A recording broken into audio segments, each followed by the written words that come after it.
This is WSFI Spotlight, a conversation with Catholics living in the light.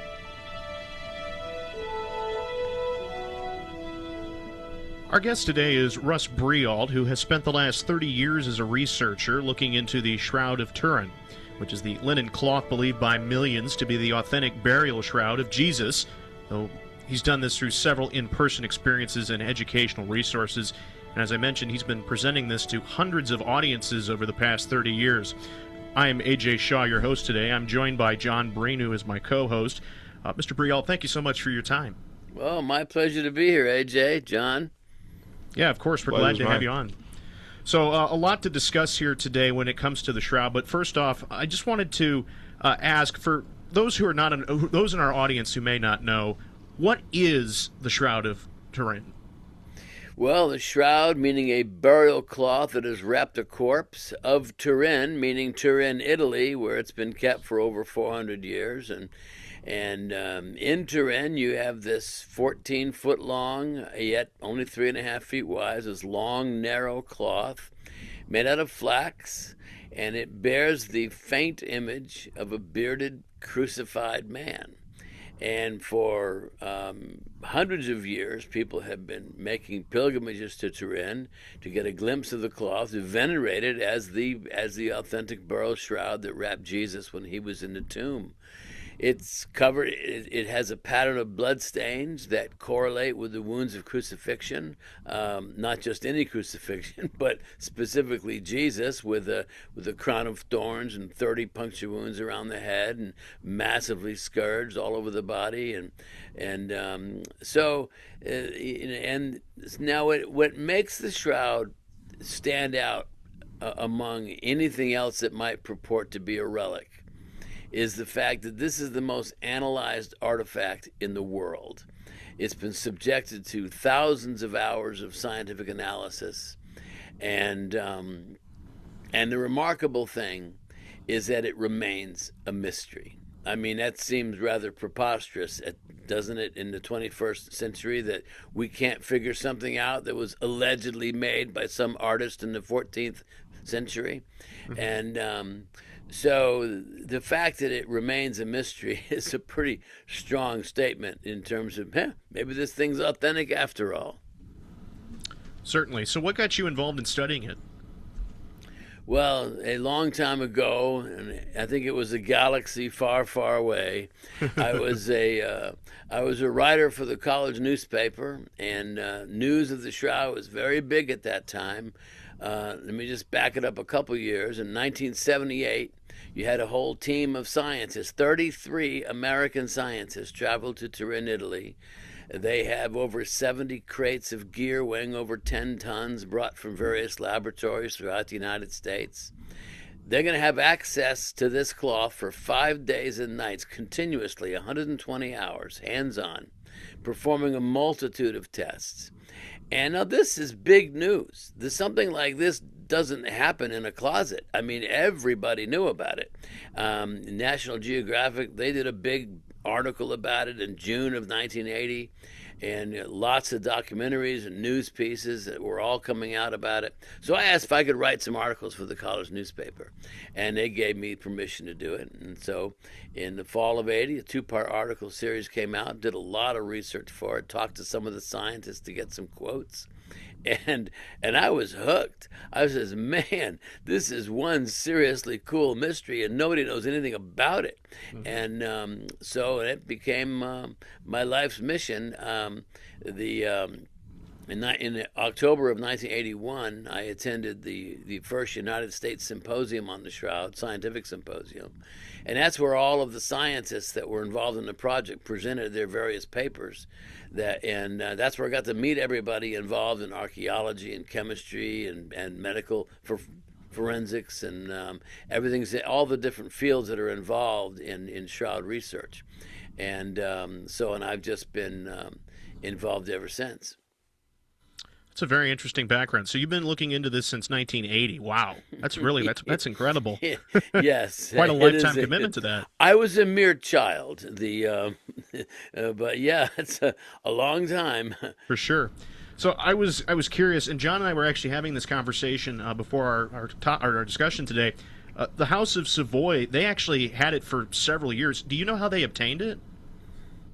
Well, they bought it in They bought it. 1453. Yeah. It was in the possession of Margaret de Charnay, Hmm. who was the granddaughter of Geoffrey de Charnay, who was a very famous French knight who first had it when it appeared in France in 1356.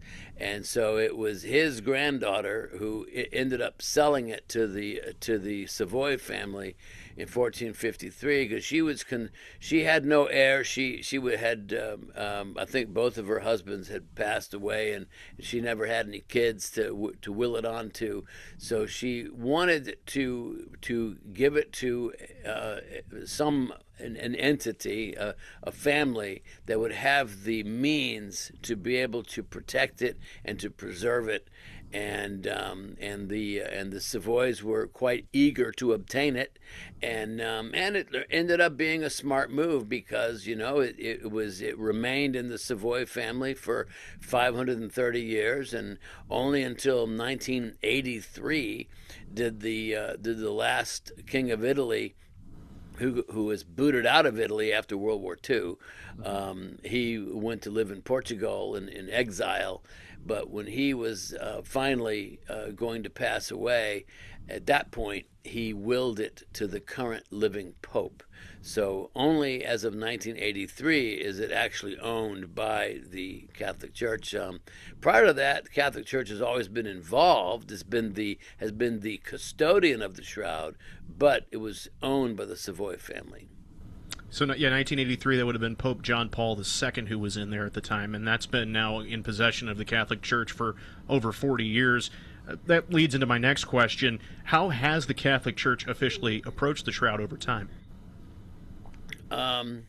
Well, the Catholic Church has not made any official statement regarding authenticity. Mm-hmm. And I can understand why, because as I say in my lectures all the time, listen, we don't have the DNA of Jesus to match it up with something we might extract from the shroud. So we can't prove it absolutely to be, in fact, the burial shroud of Jesus.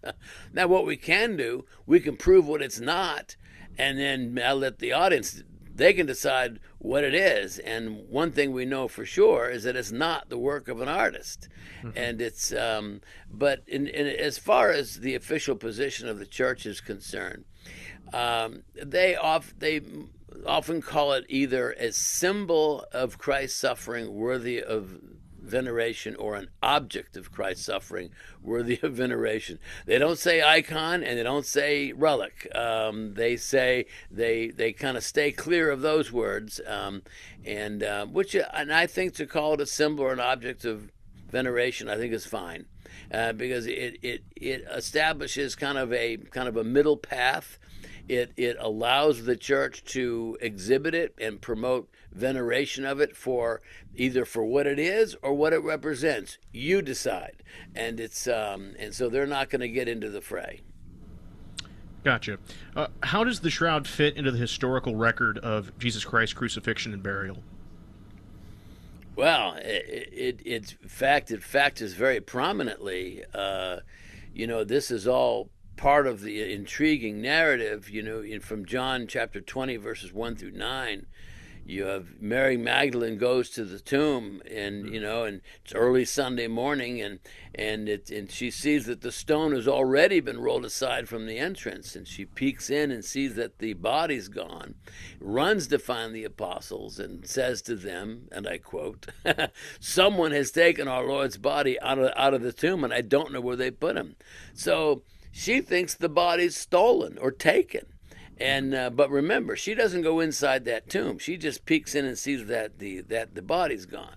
Peter and John run back down to the tomb. John lets everyone know that he got there first, and he waits for Peter. Peter finally, he arrives and goes straight inside the tomb and sees the linen cloth lying there. Then John goes in. He also notices the linen cloth lying there and believes. Well, that's pretty interesting, because So remember, Mary doesn't go in the tomb. She doesn't see that there's a linen cloth lying there. So she thinks the body's stolen. Peter and John run back down, go inside that tomb, see the linen cloth lying there, and John believes. So obviously, they saw something that Mary didn't. What did they see? And what they saw was specifically related to the burial shroud. And so which is a remarkable thing from an apologetic argument is think about this then. John then becomes the first of the apostles to believe in the resurrection, and that belief was based on the evidence of the linen cloth lying there in the tomb. Everyone else came to belief in the resurrection because of post-resurrection appearances, but not John. John came to faith in the resurrection because of the evidence lying there in the tomb. Now we have to ask ourselves this question: was that linen cloth lying in the tomb only for the benefit of Peter and John? Or was it for the benefit of the whole world throughout all generations? And it's like, well, how do you think God works? And I don't think it was meant for some private interpretation. And so the shroud fits prominently into the gospel story. The question I would have is, like, what happened to the shroud after the resurrection and before it emerges with the French knight that you referred to earlier? Like, what happened to the shroud during that time? Well, John Calvin, the famous Protestant reformer, posed a big question. To paraphrase him, he said, well, you would think something as significant as Jesus leaving his image on his burial shroud, that would warrant a mention in the gospel somewhere, and it's not an unreasonable objection. However, it is easily answered when you understand the tenor of the times. So when were the Gospels written? 20 to 30 years after the events in question. What was happening? They already killed James. They tried to kill Peter. Persecution was in high swing. You're not going to have any overt mention of this burial shroud, or even who might have it. It's that's going to be silent, because that if you say anything, it's going to set off a search and destroy mission to find it and destroy it, either by the Jews or by the Romans. Both had a vested interest in stamping out this religion, and so it's not unreasonable that the Gospels are silent. In fact, I'll even go a step further and say that the Gospels are strangely silent on it.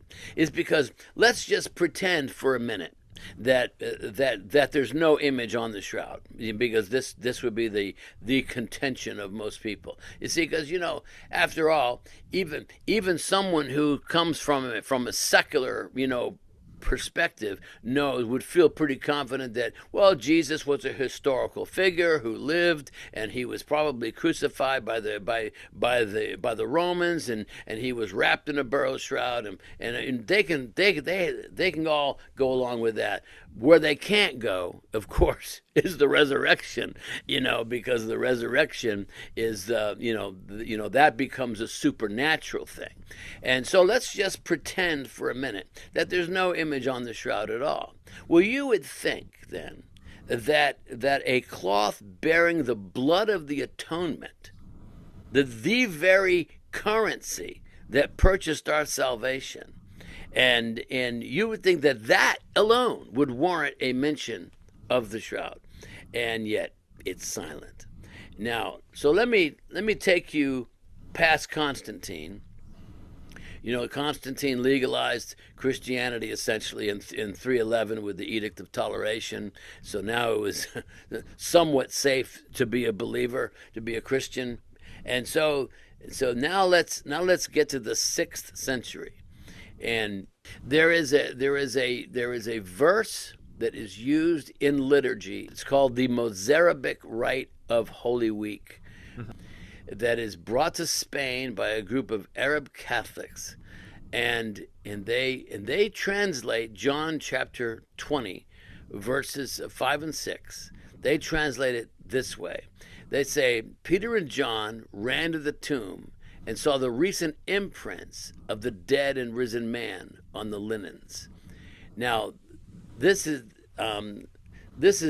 liturgy goes back 1,500 years, and why would they choose to translate John chapter 5 and 6, John chapter 25 and 6 that way, unless it was based on something that they had seen or had knowledge of, or even was passed down through oral tradition? And so that right there is an incredible piece of historical data, and again, 1,500 years old. Wow. What was something during your years of research that has puzzled you or amazed you the most about the Shroud?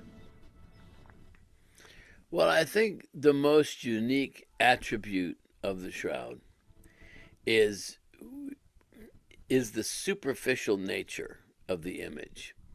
And it's really important to understand this, is that when you're anyone in your audience wants to Google the Shroud or look at it, on a website or something, book, you'll see the first thing you'll see is a pattern of burns and patches from a fire in 1532. It's kept in a silver box. The top of the box melted, and a glob of molten or melted silver fell down onto a corner. The cloth was folded in 16 layers, so now we have 16 burns. And so it was patched up, but the image lies in between those two parallel lines, which are nothing more than burns and patches and scorch marks. And it was doused with water. You have a pattern of water stains. You have a pattern of blood stains. Now, if you flip the cloth over, you'll see all those things. You'll see the burns, you'll see the water stains, you'll see the blood stains, but you will not see the image of the man. The image of the man is a purely superficial phenomenon affecting only the top 1 to 2 microfibers, not threads, microfibers. Each individual thread is made up of about 200 microfibers. So that means that this image resides on about 1% of a single thread wherever the image is. Wow. And it is uniform in intensity, top to bottom, front to back. It never varies in density. And so it's like, whoa. What kind of medieval artistic process is this? Because you see, one of the most important things we have to keep in mind with the Shroud is that I call it the probably the greatest either or proposition ever, which is either the Shroud of Turin is the authentic burial shroud of Jesus, or it's not. And if it's not, well, then what is it? If it's not authentic, well, then it must be the work of an artist or a clever forger, fraudster, whatever. It has to be the work of human effort somehow, some way, if it's not authentic. And if that's the case, then surely we should find some trace of paint, ink, dye, pigmentation, stain, and yet there are no artistic substances on the cloth that are there to form this image.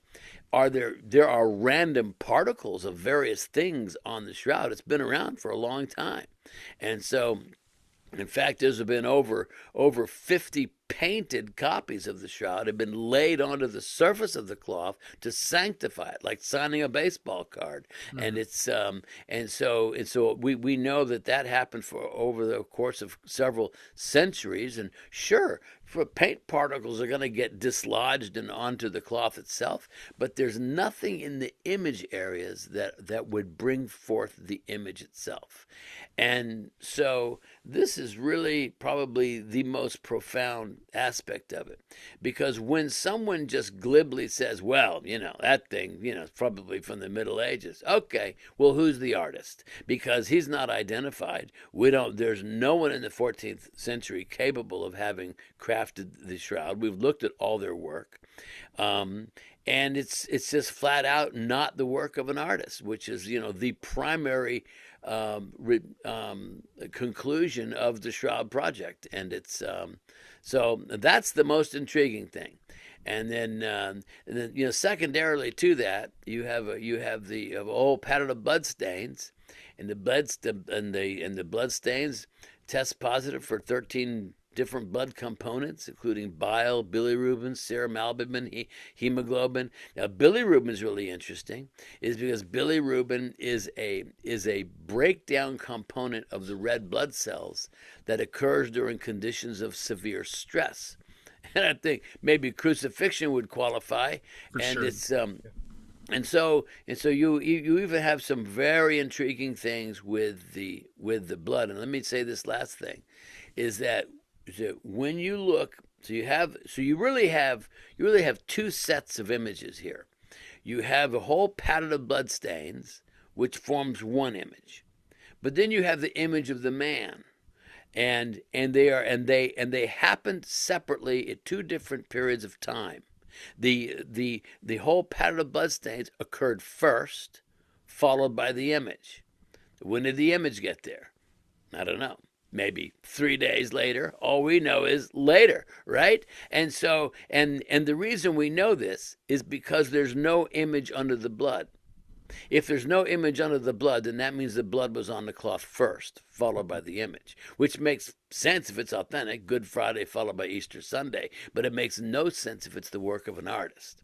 And no artist would even think about crafting a whole pattern of bloodstains and then trying to craft an image around it. No one would do it. No one would even think about doing that. And so this is kind of a remarkable thing. It's almost analogous to how do you get DNA before you have the cell?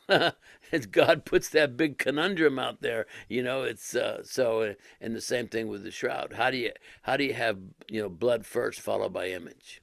Growing up, I knew about the Shroud of Turin, and I think I had this question in my mind. I think a lot of other Catholics do, where I think the closest comparison that they make with the Shroud of Turin is the true cross that Christ was crucified on. And most of us know the story of how the recovered crucifix, the cross, was authenticated, and that was through miracles. So if you were to draw a comparison, say, for the Shroud of Turin versus the cross, which has been thoroughly authenticated through numerous miracles, a lot of people would point out and say, well, where's the miracle in connection to the Shroud of Turin, But I kind of wonder, though, and I just kind of want to bounce this off of you, is perhaps the miracle is in its own preservation over 2,000 years. Well, from a physical miracle, yeah, I do think that may be a possibility. I don't want to discount the fact that it's made out of flax, which is a very durable material. It's made of a 3-to-1 herringbone pattern weave. It's a complex weave, doable in first century, but it's expensive, but it also has a lot of strength and durability. So even just the materials and the manufacture of the cloth have aided in its preservation. But when it comes to miracles, I get this question from time to time. And there are millions of miracles associated with the shroud. Okay. They are miracles of faith. Miracles where because I tell people all the time, you've all heard the expression, you can lead a horse to water, but you can't make him drink. The shroud takes you right up to the water's edge, but, and nothing else does that. It's not going to take you past the water. You're still going to have to make a decision for yourself as to who Jesus is, because he's not in that shroud anymore. Right. And it's and so when I all the time, when I do presentations, and I do them all the time, I'm always hoping for the doubting Thomas. You see, because the whole doubting Thomas story is really important. Is because here you know the story. Jesus had already risen, and all the apostles were huddled in the upper room, and they had the doors locked and the windows shut, and they were freaked out. They just killed Jesus. They think they're next, and and all of a sudden just Jesus appears in their midst. And and the first thing they wanted to do was to touch him, make sure he was physical and not some ghost or apparition, right? Then the second thing, he broke bread with them. And then the third thing, he talked about the kingdom, probably for hours. And then Jesus leaves the same way he came, poof, gone. Now, later that day, that night, maybe the following day, we don't really know, Thomas, he wasn't there. Thomas, he decides to come back. Can you imagine how the chemistry in that room had completely changed? Everyone runs up to Thomas and says, Thomas, it's true. He is alive. He was here. We touched him. He broke bread with us. He talked about the kingdom. Where were you? And then Thomas probably folds his arms and says, no, no, no. I can't believe. I won't. Not until I thrust my hand into his side and place my fingers into his nail wounds. And then a week later, Jesus, and so forever, he's forever known now as Doubting Thomas. And so a week later, Jesus appears again in the upper room. This time Thomas is there, and the first person Jesus speaks to is Thomas. And Thomas, no doubt, falls at Jesus' feet. And then Jesus quotes his own words back to him and says, Thomas, thrust your hand into my side and place your fingers into my nail wounds, and be not faithless, but believe. And at this point, forever known as Doubting Thomas, now makes the strongest profession of faith in the entire New Testament. He says, my Lord and my God. But he couldn't do it, wouldn't do it, or was unable to do it until he was face to face with the resurrected Christ for himself. That's the point. That's the whole message of the Shroud. That's why it exists, for the Doubting Thomases of our age and really every age. I think the Shroud exists as an act of God's grace and his mercy to give pretty much anyone in the world the same opportunity he gave to Thomas. And so there are millions of miracles of faith where people have been presented. You see, because the Shroud presents you the entire gospel message. It's all there. The life, suffering, death, and resurrection of Jesus. That is the gospel, and so there. And that would be my answer to the question on miracles. What is your view on some of the alternative hypotheses? You mentioned a little bit earlier about artistry, but also some of the natural chemical reactions. Well, there's been a lot of experiments on the Shroud to try to figure out how this image came to be. Naturalistic explanations just don't do it. For instance, if you were to think that the cloth was wrapped the body of Jesus in oils and aloes and sweats and things soaked into the cloth, and that somehow did it. No, it's not going to do it. Is because it's uniform in intensity, top to bottom, front to back. There's no variations in density of the image. It's unbelievable uniform. I mean, it's almost like you need a piece of technology to fabricate something like the Shroud. Notions of the body being wrapped in this cloth with the emanation of some of the early stages of decay, such as ammonia gases emitting from the body, interacting with the cloth. The only problem with that, anything with the gases are gonna first concentrate on any of your natural orifices, your nose, your mouth, your ears, and other orifices, and so it's going to be inconsistent. You're not going to have the consistent emanation of those type of gases. So there really isn't a naturalistic explanation that satisfies all the criteria that we see on the Shroud. And it's now the one that I like the best, but unfortunately for the materialist of the world, it invokes a supernatural cause.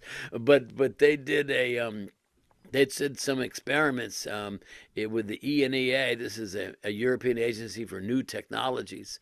They wrote this up in a peer-reviewed journal in 2011. Been experimenting with these high-power excimer lasers, and they determined that a 40 nanosecond burst on a UV laser against a control sample of linen achieves the very same depth and coloration as we see on the shroud. Very superficial, penetrating only a couple microfibers deep, and the same coloration. And I'm saying, now that's cool, is because, the best explanation for what happened to Jesus in the tomb probably comes from the Apostle Paul, who writes in 1 Corinthians 15.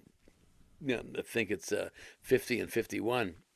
He says, "Behold, I show you a mystery. We will not all sleep." That means to remain dead, but we will all be changed in the twinkling of an eye.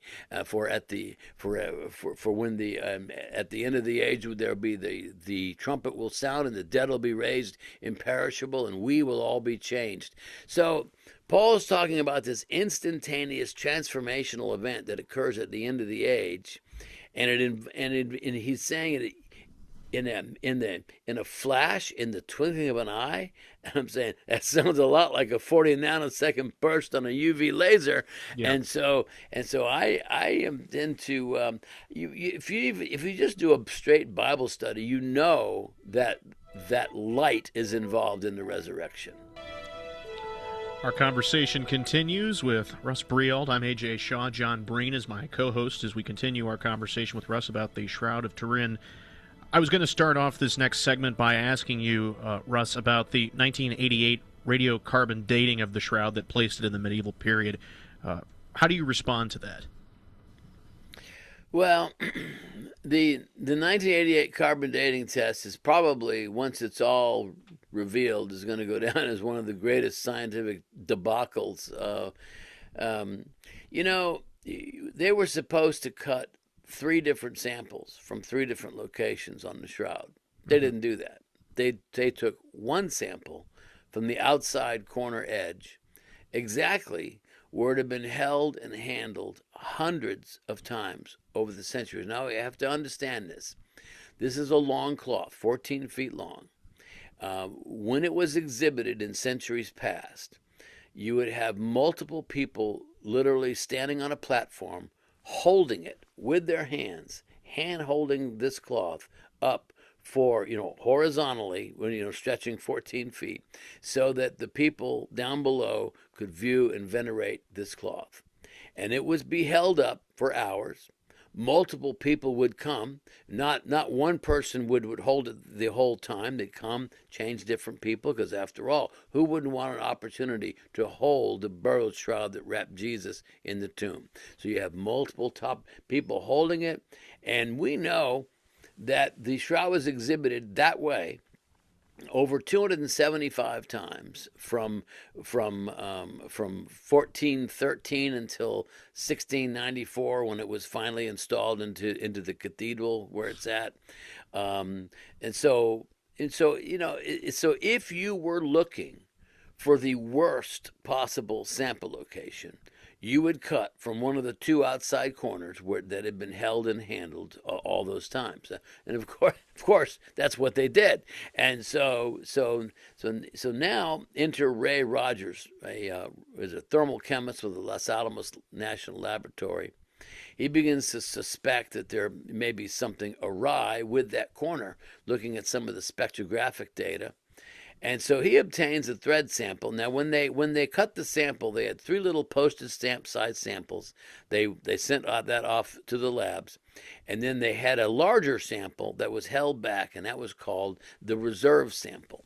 Well, he obtained a thread from the middle of the reserve sample and compared it chemically with a thread from the main body of the shroud, and lo and behold, they're not the same.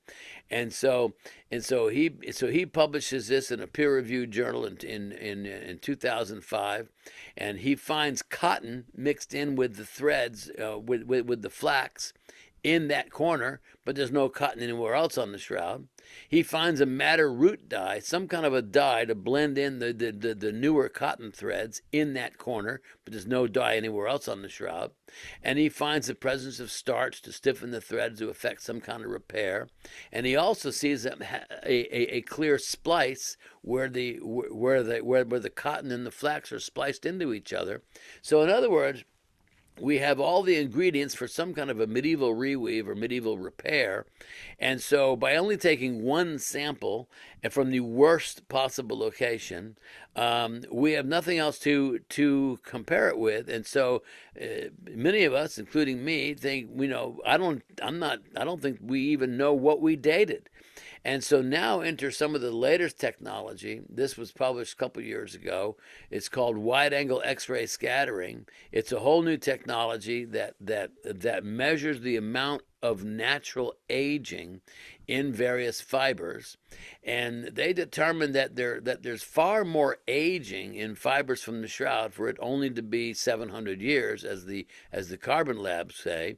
In fact, the amount of natural aging found in fibers from the shroud best correlates with fabric that they excavated from Masada, Israel, circa 1st century. And so now who's right and who's wrong? And it's so they totally failed the established protocol, and we wouldn't even been having this question right now had they followed instructions. As I say in my presentations, 5th graders know that cutting one sample into 3 pieces is not the same as taking 3 different samples, and it's but I guess apparently they didn't know that, and it's so the as far as carbon dating is concerned, I would have to render it inconclusive because they botched the sampling, but the wide-angle X-ray scattering, poses a different alternative that puts it right at 1st century. Do you think proving that the shroud is authentic, do you think it might change how we view modern faith? Well, first of all, I don't think we can ever prove it to be authentic. Because, as I said before, we don't have the DNA of Jesus to match it up with something we might extract from the shroud. I mean, sure. The more information we find that is supportive, that certainly builds a stronger case. But it depends on what your burden of proof is, and that really goes down to the individual. So for instance, I think we could clearly say that there's 2 different levels of proof in a civil trial versus a criminal trial. In a civil trial, it's the preponderance of evidence. In a criminal trial, it's beyond a reasonable doubt. So I think we're already at the preponderance of evidence would indicate that the shroud is authentic. Now, it's going to vary from person to person as to whether they think the evidence rises to the level of beyond a reasonable doubt. And that's up to the individual. It's just like all of us being members of a jury, and we're all going to have to make a decision on our own. And I kind of think that's the way God wants it. I think we have a God who specializes in mystery. He really. Everything about God is a mystery. How do you explain how do you feed 5,000 people with a boy's lunch? We call it a miracle, but it's a mystery, and it's a mystery beyond the realm of physics. Physics is never going to answer that question. It's that's it. That's going to be a question of faith. Did Jesus really do that? We had all these eyewitnesses that said he did. But if you're a materialist and you're coming from the view that that this is all there is and there ain't no more, and you believe we evolved from a random process, well then the shroud could never be authentic. Not for you. And so it depends on where you're coming from. I think that evidence can be persuasive. I think I've witnessed many times. People walking into, in fact, I'll give you this one.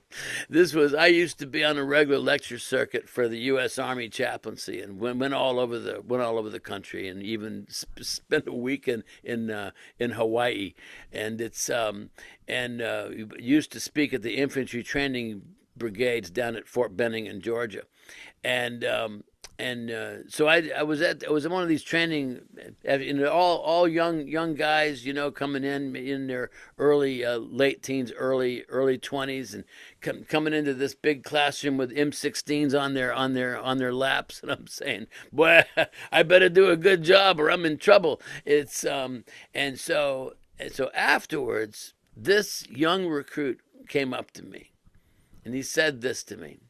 He said, I just want you to know, I was an atheist when I walked in here, but this thing scared the hell out of me. And I said, well, that's a good thing. So the Shroud has an impact. You don't go to a Shroud Encounter or a Shroud presentation, or it stays with you. And you may not convert and, on the moment, on the spot, but it's going to stay with you, and it's going to it's going to have an impact on you sooner or later. And it's so I think I think evidence is important. That's the whole field of apologetics, isn't it? It's using evidence to kind of to make a rational defense for the faith. There's nothing wrong with that. Chances are you won't argue someone into the faith, but at least you'll make them think. And it's, so. What do you wish more skeptics understood about your position? Well, I'm not dogmatic about this. I just say, listen, explore the mystery, encounter their message. It's as simple as that. Come and hear what there is to be known about this incredible artifact, most likely a relic, it's the most analyzed artifact in the world, and how could it possibly remain a mystery after all this? And come and see, explore with me, and as you do, what are you doing? You can't talk about the Shroud without talking about Jesus, and so you really can't dance around the issue. The one thing that sets the Shroud apart from pretty much anything is the fact that let's be skeptical for a minute. Well, how do you know that's the bones of Saint so-and-so? I mean, come on, how do you know? I mean, you say it is, and you have the church tradition says it is, but how do you know? And it's, but you see, with the Shroud, you have a 14-foot long linen cloth etched with the faint, image of a bearded crucified man with pattern of bloodstains all over it. This rises to the level of Noah's Ark, the Ark of the Covenant. I mean, it is light years, head and shoulders above anything else. And the fact that it is so uniquely testable makes it so profound. Isn't it an interesting point, though? If I'm going off of memory here, isn't there a lance mark in the side? And that would be consistent with Scripture that because typically the custom was with crucifixion they would break the legs. Correct. As a follow-up before taking the body down, but in his case, since they saw he was already dead, the soldier pierced the side. If I remember correctly, isn't that scene on the Shroud where you could see where there is a laceration on the side? Yeah, you can see You can see the wound, and you also see the blood flowing down from the wound, and there's also a clear separation of blood and blood serum, which indicates that this is a post-mortem blood flow. So in other words, you don't get the separation of blood and blood serum until unless the heart is no longer beating and the blood is no longer circulating, and then there, if it sets up, if you take a vial of blood and set it on a shelf, you come back 30 minutes later, it's separated. and you have the clear plasma rises to the top. And so that's what John saw when the spear came in. Outflowed blood and water. It's probably blood and blood serum, and it's yeah. So even that's true. Yeah. So that would be a definitive feature that would point in the direction that more likely than not this could be nothing less. Well, if you're looking for an identification, there is no mistaken identity. This is absolutely the burial shroud of Jesus from that standpoint, because first of all, 30 puncture wounds around the head. No one gets a crown of thorns as a routine of crucifixion. It was a mockery for the man who claimed to be king of the Jews. Right. And then, as you said, they didn't break his legs. Instead, they stabbed him in the side. Also, he was massively scourged, whipped. Why did they do that? Because usually you were either whipped and released as a form of punishment, or you were crucified to be executed. Rarely would you be scourged and crucified, because remember, the Romans were a brutal bunch. If they wanted you to die quickly, they just cut your head off. Yep. So they wanted you to stay alive as long as possible while you were dying. Imagine that. Maximum and so pain. Yes. And so the question is why was Jesus so badly scourged? Because Pontius Pilate, the Roman governor of Judea, didn't think Jesus was guilty of a crime worthy of capital punishment. He didn't want to kill him. And the first thing he did, he sent him to King Herod, and Herod sent him back. And then he tried to trade Barabbas, and that didn't work. And so finally he has him scourged to within an inch of his life, hoping that when this bloodied hulk of a man came walking back into the courtyard, maybe they'd say, okay, that's enough. You don't have to kill him. But that's not what happened, is it? In spite of being brutally scourged, they still wanted him dead. And so when you add all that up, and then you have the extreme anomaly of a man who died by crucifixion, a criminal's death, and yet wrapped in a rich man's shroud, this doesn't happen. In fact, most people who are crucified are thrown into a common grave, and so you have an individual burial wrapped in a rich man's shroud. In fact, it's even a fulfillment of biblical prophecy. Isaiah 53:9 says that he was assigned a grave with the wicked and the rich in his death. How do you do that? Crucifixion, criminal's death, in between two thieves, wrapped in a rich man's shroud, placed in a rich man's tomb. Wow. Really quickly before we wrap up our conversation, and again, thanks so much to Russ Breault for his time today. How should people approach the shroud? Should they look at it scientifically, spiritually, or both? However God leads you. Some people need it from a scientific perspective. It's there for you. Some people want to look at it historically. It's there for you. Some people want to look at it devotionally, spiritually. It's there for you. Whatever speaks to you, because people come at it from different perspectives, and it's but I do believe it is really a gospel written on linen. It has no need to be translated. Speaks every language, and it also reaches every level. In other words, a 5-year-old who can't even read can say, "Look, Mommy, look, Daddy, there's Jesus." A teenager can get all caught up in the science and say, "Man, this is really cool." But then the academic, the intellectual, can take all the theology and the history and the science as deep as they want to go. And so it really does speak to every level. And it's there. In my opinion, there's no one who cannot be impacted by the shroud. Well, Russ, we really appreciate your time today coming on and joining us on WSFI.